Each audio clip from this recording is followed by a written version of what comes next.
নেইমারকে নিয়ে বড় খুশির খবর দিলেন ব্রাজিলের কোচ কার্লো আনচেলত্তি।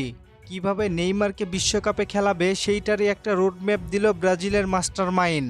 কার্লো আনচেলত্তির প্ল্যানে খুব ভালো করেই আছে নেইমার জুনিয়র। কার্লো আনচেলত্তি ব্রাজিলের বিখ্যাত কার্নিভালে অংশ নেন, তবে তিনি যখন জানতে পারেন নেইমার সান্তোসের হয়ে মাঠে নেমেছিল তখনই তিনি কার্নিভাল কর্তৃপক্ষকে জানিয়ে অনুষ্ঠান ত্যাগ করে। উদ্দেশ্য একটাই, নেইমারের ফিটনেস পর্যবেক্ষণ করা। কার্লো আনচেলত্তি ও তার কোচিং স্টাফরা বিশ্বাস করে ফুটবলার হিসেবে নেইমারের কোয়ালিটি নিয়ে কোনো সন্দেহ নেই, তবে ফিটনেস ইস্যুতে তারা নেইমারকে ফুল ফিট চায়। কার্লো আনচেলত্তি শুধুমাত্র এই বিষয়টি সিবিএফকে জানিয়েছে। নেইমার জুনিয়র সেইভাবেই নিজেকে শক্তভাবে প্রস্তুত করছেন।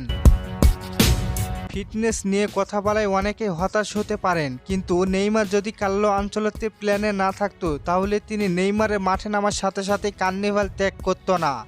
আর মজার ব্যাপার হলো, কার্লো আনচেলত্তি যখন কার্নিভাল ত্যাগ করেন তখন ব্রাজিলের সময় রাত 9:30 এবং তখন কার্নিভালের মূল আয়োজন শুরুই হয়নি। তাহলে বুঝেন কার্লো আনচেলত্তির কাছে নেইমারের গুরুত্ব কতটা, তা একটু হলেও বোঝা যাচ্ছে। আর ব্রাজিলে গণমাধ্যমের অনেক সমস্যা রয়েছে, কারণ কার্লো আনচেলত্তি যেহেতু নেইমারের ফিটনেস নিয়ে কথা বলেছেন, সেহেতু ব্রাজিলের মিডিয়াগুলো একটু বেশিই করে গণমাধ্যমে প্রচার করতেছে।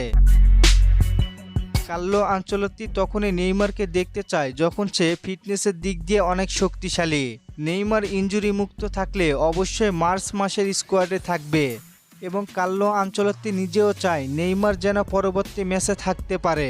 নেইমারের সাথে কোনো দ্বন্দ্ব নেই কার্লো আনচেলত্তি, তবে ফিটনেসের কারণে দলে রাখা হচ্ছে না তাকে। আমরা দেখেছি নেইমারের ফিটনেস ভালো না থাকায় কয়েক ম্যাচ পর সে বারবার ইনজুরিতে পড়েছে। আর ক্লাবের থেকে জাতীয় দলে অনেক চাপ, তাই কার্লো আনচেলত্তি তাকে বারবার জাতীয় দলের বাহিরে রেখেছে। কি মনে হয় আপনার, নেইমার কি পরবর্তী ম্যাচে থাকতে পারবে? জানিয়ে দিন কমেন্ট করে।